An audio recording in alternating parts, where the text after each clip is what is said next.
Hello दोस्तों, स्वागत है आप सबका आपके अपने YouTube channel biology by KD sir पे। आज के इस वीडियो सेशन में हम चर्चा करेंगे बीएससी फर्स्ट ईयर में फर्स्ट सेमेस्टर को। और फर्स्ट सेमेस्टर में हम देखेंगे जूलॉजी का जो पहली यूनिट है उसमें देखेंगे structure and function of cell organelle first को। इसमें हम चैप्टर नंबर फर्स्ट को डिस्कस करेंगे जिसका नाम है cell theory and the cell. सबसे पहले हम सेल की डिफिनीशन को यहाँ पे डिस्कस करेंगे कि कोशिका होती क्या है। तो कोशिका जीवन की सबसे छोटी आधारभूत इकाई होती है। On the basis of structure and function cell is the basic fundamental unit of life, या फिर हम इसे ऐसे भी कह सकते हैं cell is the basic fundamental unit of life. कोशिका जीवन की सबसे छोटी आधारभूत इकाई होती है। अदरवाइज कह सकते हैं on the basis of structure and function cell is the basic fundamental unit of life. Okay इसके अलावा एक वैज्ञानिक थे जिनका नाम है रॉबर्ट हुक। रॉबर्ट हुक ने क्या किया था 1665 ईस्वी में। रॉबर्ट हुक ने 1600 रॉबर्ट हुक थे और इन्होंने 1665 में 1665 ईस्वी में सबसे पहले कोशिका की खोज की थी। डिस्कवर्ड सेल और सेल में भी डिस्कवर्ड डेड सेल, मतलब ये मृत कोशिका की खोज किए थे। तो सबसे पहले रॉबर्ट हुक ने क्या किया था, एक मतलब डेड सेल को खोजा था। सबसे पहले एक मरी हुई कोशिका की खोज की। मरी हुई कोशिका कैसी थी, मतलब पहले के लोग जब बोतल वगैरह की ढक्कन खो जाती थी तो उस ढक्कन में लकड़ी का ढक्कन बना के उसमें फिट कर देते थे। तो उसको इन्होंने कट किया, छोटे छोटे सेक्शंस बनाए और उसमें माइक्रोस्कोप से देखा, सिंपल टाइप के माइक्रोस्कोप से देखा जो खुद रॉबर्ट हुक ने ही उसे बनाया था।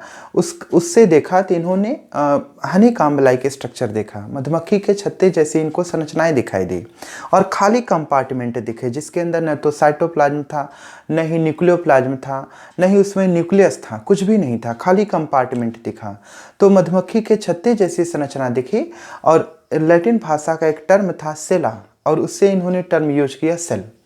तो कोशिका को सबसे पहले खोजने का श्रेय जो है वो रॉबर्ट हुक को जाएगा। इस वजह से फर्स्ट ऑफ ऑल हम ये कहेंगे कि रॉबर्ट हुक ने ही क्या किया है, कोशिका की खोज की है। लेकिन सेकंड नंबर पे अगर हम देखेंगे तो एक दूसरे साइंटिस्ट थे जिनका नाम है एंटोनी वान लीवेनहॉक। एंटोनी वान लीवेनहॉक ने क्या किया था 1674 में इन्होंने सबसे पहले लिविंग सेल को डिस्कवर किया था। इन्होंने सबसे पहले क्या किया, लिविंग सेल मतलब बैक्टीरियल सेल थी। सबसे पहले इन्होंने लिविंग सेल में बैक्टीरियल सेल को डिस्कवर किया था। एक जीवित कोशिका में बैक्टीरियल सेल को सबसे पहले देखा था और बैक्टीरियल सेल भी को जो इन्होंने देखा था उससे क्या कहा था, एनिमल क्यूल नाम दिया था, माने एक छोटे जीवाणु कोशिका को सबसे पहले इन्होंने देखा था। तो इन्होंने भी कोशिका की खोज की, लेकिन वो कोशिका कौन सी थी, लिविंग सेल थी। जबकि रॉबर्ट हुक ने जो सेल को डिस्कवर किया है वो डेड सेल है। ठीक है, इसके अलावा एक दूसरे साइंटिस्ट थे दत्रोचित। इन्होंने 1824 ईस्वी में सेल थियरी का कॉन्सेप्ट प्रपोज किया। मतलब जो सेल थियरी है, कोशिका सिद्धांत है, इसका कॉन्सेप्ट सबसे पहले दत्रोचित के द्वारा प्रपोज किया गया था। लेकिन बाद में इसको मॉडिफाई करके स्लाइडेन और एक दूसरे साइंटिस्ट थे स्वान। एक दूसरे साइंटिस्ट कौन थे, स्वान। स्लाइडेन और स्वान ने ये जो सेल थियरी का कॉन्सेप्ट है ये बाद में प्रपोज किया और स्लाइडेन और स्वान के आधार पे बाद में हम सेल थियरी को डिस्कस करते हैं और ये 1838 में प्रपोज किया गया था। 1838 में किसी बुक में 39 भी दिया रहता है, तो 1838 में Schleiden and Schwann proposed cell theory. 1838 ईस्वी में स्लाइडेन और स्वान नामक वैज्ञानिक ने कोशिका सिद्धांत को प्रस्तुत किया था, जबकि 1824 में दत्रोचित ने इसकी शुरुआत की थी। इसके अलावा अगर हम देखेंगे तो जो कोशिका है, कोशिका में कुछ बेसिक कॉन्सेप्ट है जो परकिंजे ने 1800 परकिंजे एक साइंटिस्ट हैं परकिंजे, और परकिंजे ने क्या किया है 1837 में परकिंजे ने प्रोटोप्लाज्म टर्म यूज किया है, जो द्रव्य शब्द का उपयोग किया और जीवद्रव्य को इन्होंने बताया फिजिकल बेसिस ऑफ लाइफ, जीवन की भौतिक संरचना। और ये जो प्रोटोप्लाज्म है इन्होंने बताया कि ये प्रोटोप्लाज्म साइटोप्लाज्म और इसके अलावा न्यूक्लियोप्लाज्म इन दो चीज़ों से मिलकर बना होता है। साइटोप्लाज्म और न्यूक्लियोप्लाज्म से मिलकर बना होता है। साइटोप्लाज्म क्या होता है? सेल के अंदर का लिविंग मैटर होता है। और न्यूक्लियोप्लाज्म क्या है? न्यूक्लियस के अंदर का लिविंग मैटर है। तो साइटोप्लाज्म और nucleoplasm both are commonly known as protoplasm. तो प्रोटोप्लाज्म क्या है? Physical basis of life. ये किसने टर्म यूज किया था? परकिंजे ने 1837 में। इसके अलावा एक दूसरे साइंटिस्ट थे जिनका नाम है विर्चो। विर्चो क्या करते हैं? VIRCHOW।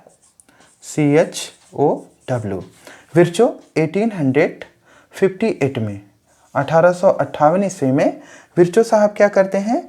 इन्होंने ओमनी सेलुला ए सेलुला वाला कॉन्सेप्ट प्रपोज किया। Omni cellula e सेलुला। इसका मीनिंग होगा संसार की जितनी भी कोशिकाएं होती हैं वो हमेशा पुरानी कोशिकाओं से बनती हैं। तो संसार में जो भी कोशिकाएं हैं वो हमेशा अपनी पुरानी कोशिकाओं से ही बनती हैं। ये कॉन्सेप्ट दिया गया था विर्चो साहब के द्वारा। रुडोल्फ विर्चो या विर्चो आप शॉर्ट में बोलेंगे। तो इनके द्वारा ओमनी सेलुला ए सेलुला वाला कॉन्सेप्ट प्रपोज किया गया है या फिर दिया गया है। तो इस आधार पे ये कुछ बेसिक कॉन्सेप्ट था जिसको हम लोग यहाँ पे समझते हैं। तो कोशिका की डिफिनीशन हो गई। उसके अलावा कोशिका की खोज रॉबर्ट हुक ने किया डेड सेल में, मतलब डेड सेल की खोज की। और एंटोनी वान लीवेनहॉक ने लिविंग सेल की खोज की, मतलब जीवित कोशिका की खोज की 1674 में। 1824 में सबसे पहले दत्रोची एक वैज्ञानिक थे, इन्होंने सेल थियरी प्रपोज किया, पर इसको मॉडिफाई तरीके से बाद में इसे मॉडिफाई करके दिया किसने? स्लाइडेनो स्वान ने 1838 में। इसके अलावा परकिंजे ने 1837 में प्रोटोप्लाज्म का कॉन्सेप्ट दिया और इसे कहा फिजिकल बेसिस ऑफ लाइफ, जीवन का भौतिक आधार, जो कि साइटोप्लाज्म और न्यूक्लियोप्लाज्म से मिलकर बना होता है। Cytoplasm that means liquid matter of cell and nucleoplasm that means liquid matter of nucleus। इसके अलावा विर्चो क्या है? विर्चो ने 1858 में ओमनी सेलुला ए सेलुला का कॉन्सेप्ट दिया, जिसके आधार पर माना जाता है कि जो नई कोशिकाएं होती हैं वो हमेशा पुरानी कोशिकाओं से ही मिलकर बनी होती हैं। अब इसमें हम देखेंगे सेल थियरी क्या होती है। जो सेल थियरी है उसमें 3 बेसिक कॉन्सेप्ट हैं।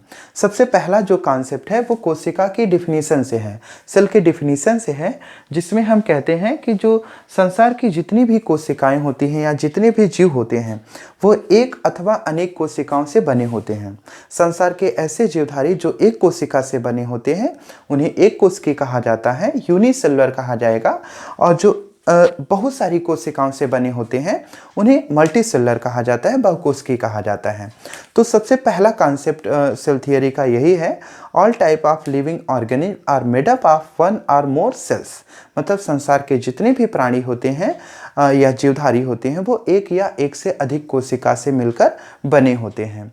जो दूसरा कॉन्सेप्ट है ओमनी सेलुला ए सेलुला से ही है, मतलब जो प्री एग्जिस्टिंग सेल्स होंगी, newly cells are always form pre existing cells, मतलब नई कोशिकाएं हमेशा अपनी पुरानी कोशिकाओं से ही बनती हैं। तो ये दूसरा कॉन्सेप्ट हो गया कि जो नई कोशिकाएं होती हैं वो हमेशा अपनी पुरानी कोशिकाओं से ही बनती हैं। इसके अलावा एक तीसरा इसमें जो कॉन्सेप्ट है वो इसके डिफिनीशन से है, सेल की डिफिनीशन से है। तो सेल क्या है? Cell is the basic fundamental unit of life. कोशिका ही जीवन की आधारभूत इकाई है। तो 3 बेसिक कॉन्सेप्ट हो गए सेल थियरी के। सबसे पहला concept, all type of living organ are made up of 1 और मोर सेल्स। सेकेंड कॉन्सेप्ट क्या हो जाएगा? Omni cellula e cellula, that means all type of new cells otherwise new organism are form pre existing organism otherwise cell. मतलब जितनी भी नई कोशिकाएं होती हैं वो अपनी पुरानी कोशिकाओं से बनती हैं या फिर नए जीवधारी का निर्माण हमेशा पुराने जीवों से होता है। इसके अलावा cell is the basic fundamental unit of life, मतलब कोशिका ही जीवन की आधारभूत इकाई होती है। बाद में जो सेल थियरी है इसमें कुछ मॉडर्न कॉन्सेप्ट को भी ऐड किया जाता है, और वो मॉडर्न कॉन्सेप्ट क्या है? उसमें यही ऐड किया जाएगा कि उसमें कुछ जेनेटिक मटेरियल को हम लोग ऐड कर देते हैं। तो जेनेटिक मटेरियल क्या है, डीएनए है। तो जो नई सेल होती हैं या नए जीव जो होते हैं उनके अंदर वो सारे पुराने कैरेक्टर, वो सारे कैरेक्टर जो उनके पेरेंट के अंदर होते हैं वो उनके अंदर भी ट्रांसफ़र होते हैं। That means all type of new organism contains their parental character by the genetic material, by the transfer of genetic material into parent generation to daughter generation। तो जो पेरेंट और डॉटर होते हैं या पेरेंट सेल होती है, daughter cell होती है, दोनों के बीच में काफ़ी सिमिलरिटी देखने को मिलती है और वो जेनेटिक मटेरियल की वजह से होती है। तो ये कुछ बेसिक कॉन्सेप्ट में ऐड कर देते हैं। इस तरह से सेल का बेसिक कॉन्सेप्ट क्लियर होता है। और जो ये रॉबर्ट हुक थे, रॉबर्ट हुक ने सबसे पहले जब सेल को डिस्कवर किया था तो इसका उल्लेख इन्होंने अपनी एक बुक लिखी थी जिसका नाम था माइक्रोग्राफिया। माइक्रोग्राफिया, तो माइक्रोग्राफिया नामक बुक में जो रॉबर्ट हुक साहब थे, इन्होंने माइक्रोग्राफिया में सेल के विषय में सारी डिटेल में जो भी बातें इन्होंने डिस्कवर की थी उसको लिखा था। तो इन्होंने जो मतलब जो भी सेल में कार्य किया था उन सब का उल्लेख इन्होंने किस में किया, अपनी बुक माइक्रोग्राफिया के अंदर किया था। इसके अलावा जैसे जो सेल होती है, चाहे एनिमल हो चाहे प्लांट हो, जो भी सेल होती हैं उन सब के अंदर जो बेसिक कॉन्सेप्ट हैं, जो जीवों का निर्माण होता है वो सेल की वजह से ही होता है। इसका मतलब संसार के जितने भी प्राणी होंगे वो कोशिकाओं से बने होंगे। जैसे एक सेल होती है और एक सिंपल सेल से टिश्यू का फॉर्मेशन होता है, एक सेल टिश्यू बनाती है। मतलब एक जो सेल होती है वो ढेर सारी उसी टाइप की जो सेल होती हैं वो आपस में मिलके टिश्यू का फॉर्मेशन करती हैं। ढेर सारे जो टिश्यू होते हैं वो ऑर्गन बनाते हैं और कई सारे ऑर्गन सिस्टम का फॉर्मेशन, ऑर्गन सिस्टम बना लेते हैं। और बाद में ये जो ऑर्गन सिस्टम होता है इसी से बॉडी का फॉर्मेशन होता है, मतलब इसी से एक जीव का निर्माण होता है, चाहे वो एनिमल हो या फिर वो प्लांट हो। तो same type of cell, otherwise different type of cells are formed to are combined to form tissue, and tissue are combined to form organ to form organ system, and organ system are finally formed to body, animal otherwise plant। तो जितने भी जीवधारी होते हैं उन सब का निर्माण इसी तरह से होता है। मतलब कोशिकाएं होती हैं, कोशिकाओं से ऊतक बनता है, ऊतकों से अंग बनता है, अंग से अंगतंत्र बनते हैं, अंगतंत्र से लास्ट में शरीर का निर्माण होता है। लेकिन ऐसा संसार के जितने मल्टीसेलुलर ऑर्गेनिज्म होते हैं उनके अंदर होता है। लेकिन जो यूनिसेलुलर होते हैं, एक कोश के प्राणी होते हैं, एनिमल या फिर प्लांट होते हैं, उन सब में वो सारी लाइफ की एक्टिविटी होती हैं, वो सारी क्रियाएं होती हैं जो पूरे के पूरे मल्टीसेलुलर ऑर्गेनिज्म होते हैं। जैसे हम रेस्पायरेशन करते हैं, हमारे अंदर डाइजेशन होता है, सर्कुलेशन होता है, रिप्रोडक्शन होता है, ये सारी प्रोसेस होती हैं, वैसी सारी प्रक्रियाएं सेल के अंदर भी होती हैं। इसी वजह से सेल को कहते हैं basic fundamental unit of life. मतलब एक बहुकोशिकीय जीव के शरीर में, मल्टी सेलुलर ऑर्गेनिज्म के बॉडी के अंदर जितनी भी एक्टिविटीज़ होती हैं वो सारी एक्टिविटीज़ एक सेल के अंदर भी देखने को मिलती हैं। तो आज के वीडियो में बस इतना ही। बाकी के वीडियो में हम लोग डिस्कस करेंगे क्या डिफरेंस होते हैं प्रोकैरियोटिक और यूकैरियोटिक सेल्स में, कौन सी सबसे बड़ी सेल होती है, कौन सी सबसे छोटी सेल होती है। तो आज के लिए बस इतना ही, बाकी हम नेक्स्ट वीडियो में डिस्कस करेंगे। आज के लिए बस इतना ही। धन्यवाद। That's all. Have a nice day.